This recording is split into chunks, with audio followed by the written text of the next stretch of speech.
So we wait for it, we yearn for it, we live for it, but the WWE Royal Rumble 2020 is done, and I am just going to give a round of applause. I'm going to warn you now, I absolutely love this show. I'm not saying it's perfect. I'm not saying there weren't some bits and wanted to make you take your hand and slam it right into your face like what on earth is going on. But mostly, from the start to the finish, I had a rollicking good time and it put a smile on my face. But my name is Simon Miller. You are watching What Culture Wrestling. I will bow and say thanks very much for joining me. But we are going to take the finger of power and we are going to give the good bits an up and we are going to give the bad bits a down from the Royal Rumble that ended around about 12 hours ago.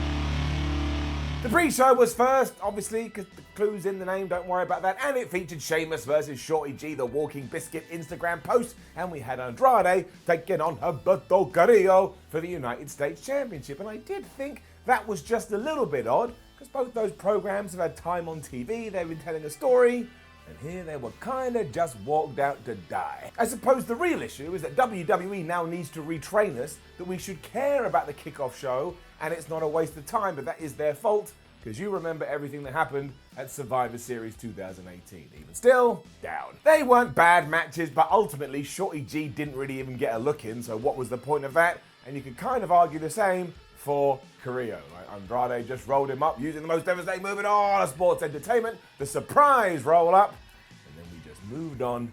We shall never talk about this again. The show then opened properly and it was Roman Reigns versus Baron Corbin in a Falls Count Anywhere match, and I'm just gonna shoot in your face nice and straight. That rhymes. Somebody give me a prize. It was easy to watch because we were in a baseball stadium. It looked all different and some of the camera angles because of that were really cool. And when it was done, I was like, okay, fine, not a problem.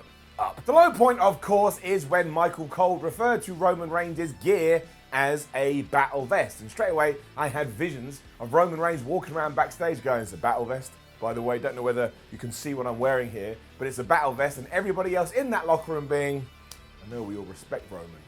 Sometimes he just winds me up. It was like a kid that gets mad at their dad because they don't know the correct names of all the Pokemon. But all of that aside, look, they just fought around a giant venue and they threw each other into stuff. Like there was a table, so they threw each other into that. There was another table, so they threw each other into that. Then they saw a porta potty, so Roman Reigns chucked Baron Corbin in there and just started throwing him around. And obviously, when the King came out, he was covered in poo and he was covered in crap and wee.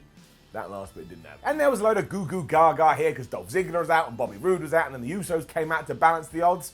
Fair play to the Usos. They took some crazy dives off some of the scaffolding, but once this had gone for around about 20 minutes, Roman Reigns just speared Baron Corbin's ass in the dugout. That was kind of like a nice moment. And he won! Okay, good, fine. I will describe it as a good match to end a not very hot feud. But please, look, I'm putting my hands together. Please, please, please, let it be the end of the feud. Just as a little aside as well, because it is such groundbreaking news and it has affected so many people, Kobe Bryant obviously passed away in just an absolutely, well, quite frankly, unbelievable helicopter crash that happened on Sunday night. And WWE did pay tribute to him after the Roman Reigns and Baron Corbin match. So I only thought it was fair we did the same here. I mean, if you were a fan of Kobe Bryant, or of course if you're a friend or a family member, I can't even imagine what you're going through. It just puts things like wrestling and the Royal Rumble into perspective. Again, truly, truly mind-blowing, but I hope somehow everything is going to be all right. We were then straight into the Women's Rumble, and no word of the lie, this was the best one out of the three that WWE has done. I mean, we brought new stars, we had a bunch of stories going on. Let's get it up. Alexa Bliss and Bianca Belair were the first two into the ring, and it was the latter where WWE had gone, we are going to push this person to the moon, because not only was she eliminating loads of people because of her hair, but she was also staying in the squared circle because of her hair, which means I can live vicariously through Bianca Belair, because if you haven't noticed, I'm a bald asshole. And even Alexa was using it so she wouldn't get eliminated. She just held on as if she was going for a bike ride. And I did realize during this Royal Rumble, I have a very dark side in my brain, because as soon as Nikki Cross came out, I think she was number 5, and Alexa Bliss obviously was already in there. I thought, Alexa Bliss, I want you to turn on Nikki Cross right now. Then I felt ashamed of myself. Instead, they had a lovely hug. But all of that and nearly everything that else happened in this 4-hour show was insignificant when it came to the plan between Otis and Mandy Rose. This was better than Hogan versus Andre, and it's getting its own up. Because for you see, at one point Rose was thrown over the top rope, but by magic, who was lying there on the floor? It was, of course, Otis, and he caught Mandy, and their love continued to blossom. He then put her back in the ring, and she was able to keep going, even when Sonya Deville, obviously her tag team partner, accidentally knocked her off again, but Otis, the heavy machine, caught her for the second time. Fortunately, it all then went bad, because Sonya was then knocked off the apron, and while he tried to catch her too, he wasn't able to do it, and they all fell down on a heap. But this is the kind of subplot I'm talking about. I was so happy this was happening. I even felt a little bit emotional, and that happened numerous times throughout this Royal Rumble event. I don't know what's wrong with me. And there was more of it too, because obviously it was Liv Morgan that eliminated Lana, and then because it is the Royal Rumble and there are actually no rules, Lana then eliminated Liv Morgan, even though, we said this 12 months ago, but I'll say it again, even though that is like having some kind of sports competition, one team goes out of the competition and they see another match going on, they're like, we're just going to come back on the field and help somebody else win, and all the officials go, yeah, I don't really care, man. Just want to go home and eat some Doritos. So I guess we just go with it. Not gonna lie, never change. And it wasn't perfect, because as I had predicted on Ups and Downs, Sarah Logan went into the damn thing and Charlotte Flair grabbed her and just chucked her out. So what the hell was the point of any of that? But we also did have some prizes, because Mercedes Martinez was in there, so was Beth Phoenix, and we had Kelly, who was happier than a child on Easter Day when parents say you can just eat chocolate and we're not going to tell you off. And when Charlotte entered, that is when the gears started to shift and the gears started to turn, because things started to get serious. And you can double that when we got the number 30 entry that was Shayna Baszler. And there's some hate in certain circles of the internet for Shayna Baszler. I think she's just so legit, and I just believe everything she does. And I was stood here on this spot, not true, I'm sat over there, because, you know, I don't watch TV standing up, it would be weird. And I was like, I think Baszler should win. And that's what I wanted. Go watch my predictions video. I was all for her, but I just knew deep down in my heart they were going to give it to Mrs. Wu. And talking about rage on the internet, it was Charlotte that got her hand raised because she eliminated Shayna last.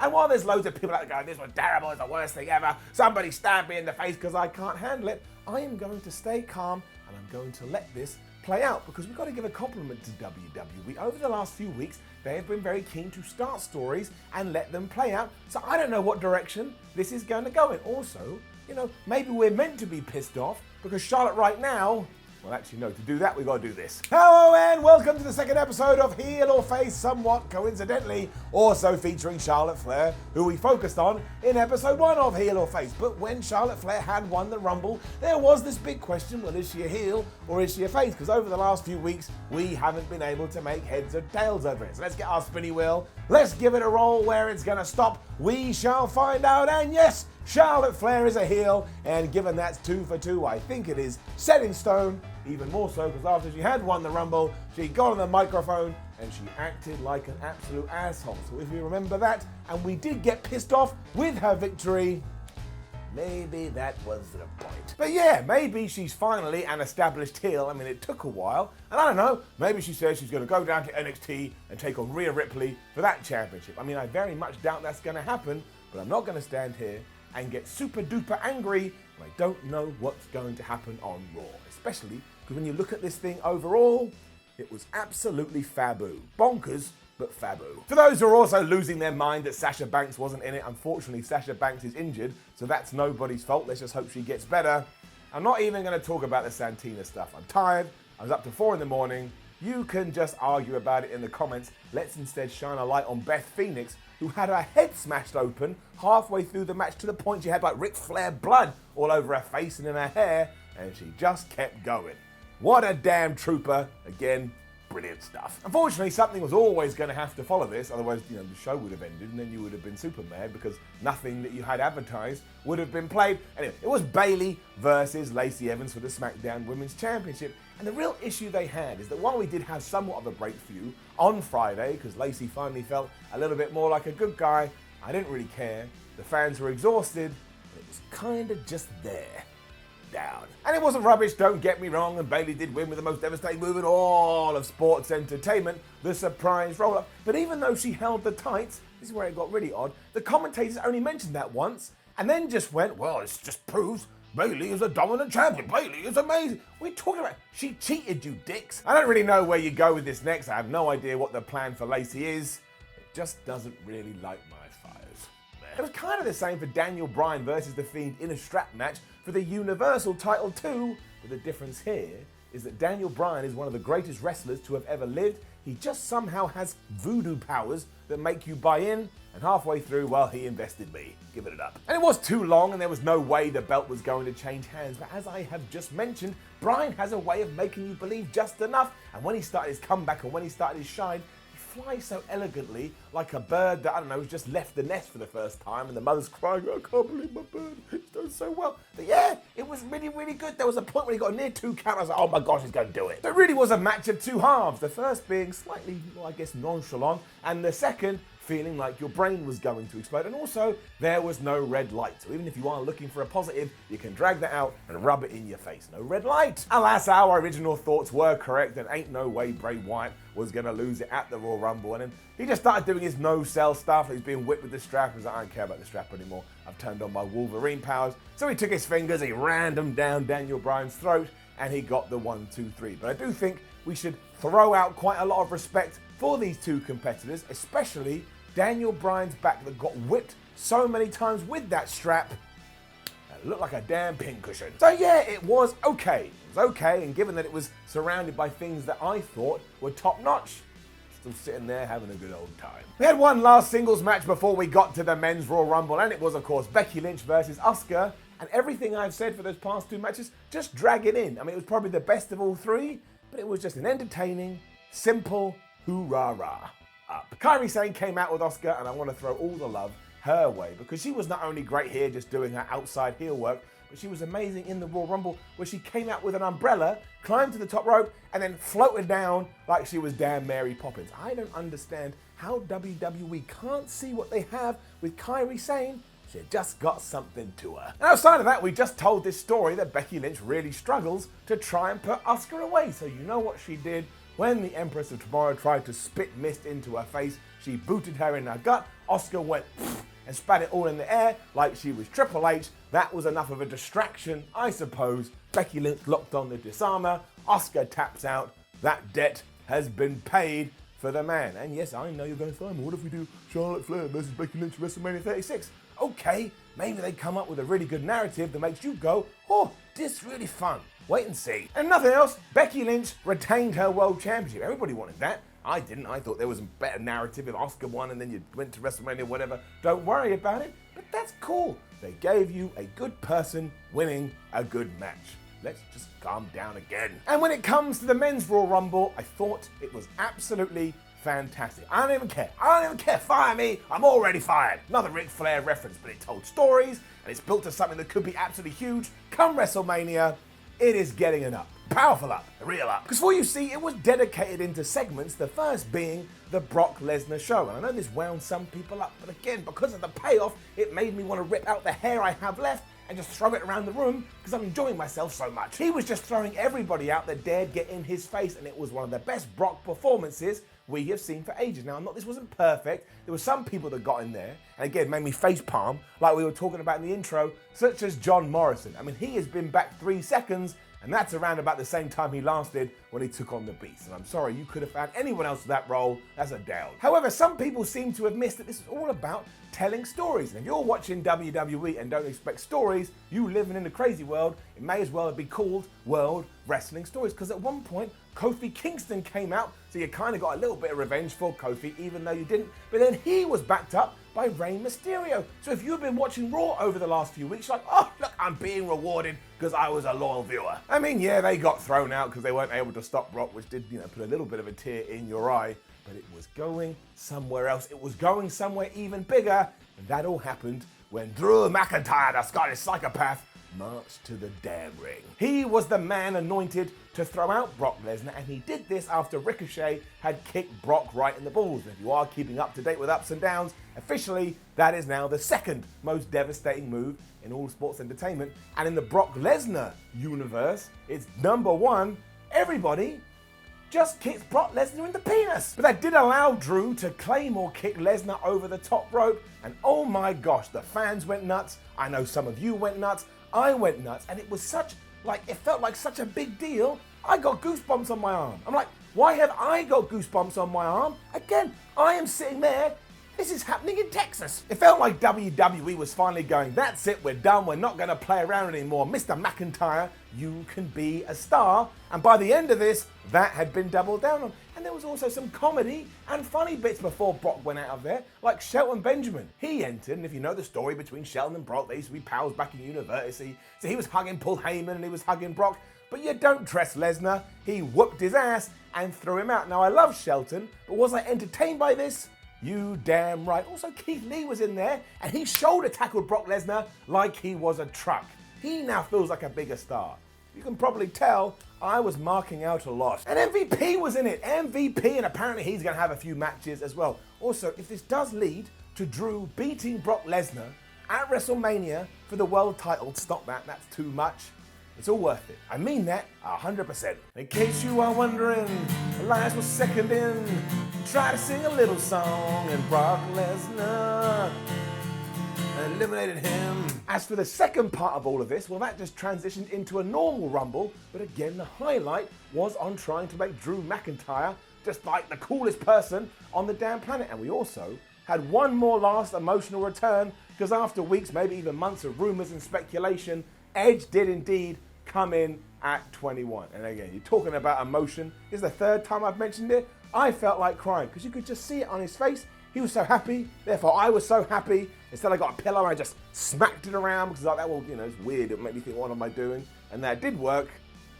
I really liked this. I really did. That was a real laugh. I genuinely had a good time. So like I keep doubling down on stories, payoffs. It was all there. Even Edge and Randy Orton had a little brouhaha because they used to be rated RKO. And I know that's the worst tag team in the history of wrestling. I don't care, whatever. Now the rumor is they're going to have a match at WrestleMania. I will take it. And as crazy as I am going, I am aware of the niggles here. Of course, like Matt Riddle was a surprise entrant in the Royal Rumble, and rumors earlier in the day is that he had kind of fallen out with Brock Lesnar because, Matt Riddle likes to talk online. Sometimes he focuses on Brock. So they had not like a real fight, but what are you doing? I'm going to kick your ass. And they're both from the MMA world too. And it wouldn't surprise me if politically Riddle then got screwed over because he was in there for 30 seconds. And of all people, Baron Corbin threw him out. You shouldn't be doing that. If you treat Matt Riddle right, he will be a main event player, so that gets it down. We'll zoom forward to the last few moments, otherwise we'll be here all day, and I think I need to lie down. You can probably figure out why. So we'll talk about Kevin Owens, Samoa Joe, Seth Rollins. That feud is going to continue because those two dudes are out of there after AOP and Buddy Murphy were just helping their new leader, like they were outside catching people and getting in there and beating everybody up. And then Seth was eliminated because he realized he was in the ring with a bunch of dudes he'd been slagging off for the last few weeks, so that was nice too. He got his comeuppance. Don't be a bully. And that brought us to our final four, which was of course Edge, Orton, Drew McIntyre, and Roman Reigns, the latter of which was giving fear to people across the world. We even teased some cool stuff here because Randy Orton and Edge may have been teaming together, but then Randy was like, I'm gonna RKO him, and Edge caught him, and then he screwed him over and chucked him over the top rope. It was all going on. And Edge simply being in there was a plus because every time he brawled with someone, you're like, ooh, fantasy match. Ooh, fantasy match. But I do agree that WWE should not have allowed Roman Reigns to throw him out of there. Like, that was always going to get booed. Sometimes it does beg belief. Thankfully, Roman Reigns didn't win the Rumble, so now nobody cares. Because as you already figured out by process of elimination, they, unbelievably, to me anyway, I can't believe they actually did it. They gave it to Drew McIntyre, and I think that pleases everybody. I haven't had one person say, they want Drew McIntyre to win the Royal Rumble. That's not true. There's always one person, but you could have picked anyone. Unless a hand was going to come out of the screen and grab them and put them in the Rumble and someone whisper, you're winning the Royal Rumble, they would have been annoyed. But he did claim or kick the big dog out of there. And surely all of this does mean we are going to take all this power that Brock Lesnar already had, plus the extra power he's just got by having one of the best Rumble performances in history, and we are going to bestow that upon Drew McIntyre. That has to be the main event at WrestleMania 36. Drew McIntyre versus Brock Lesnar. And for the people going, well, I don't think Drew's ready for that, we have 3 months to ensure he feels like the biggest deal in the world. This was a fantastic Royal Rumble. Give me my overall arrow and give it an up. I don't even care if you get mad today. It's one of those things I am so sure of my opinion, I will embrace the hate and I will just be a happy chap. Now, don't forget to leave a comment below and let us know what you thought about last night's Royal Rumble. You can also call me a bald asshole, that's fine. Like, share, and subscribe. Going over to WhatCulture.com, do we have some articles for you? Watch more videos here on What Culture Wrestling, do we have some videos for you? And keep up to date with everything going on in the wrestling world at WhatCulture WWE on that there Twitter. My name is Simon from What Culture. You're damn right, I just gushed about the Royal Rumble. I love wrestling, and I love when it's good. Now I need to sleep. Probably have like bloodshot eyes. I was up a long old time, but I don't even care. I will see you tomorrow when we up those downs for Raw. I cannot wait. Don't screw me over, WWE, then I'll be mad.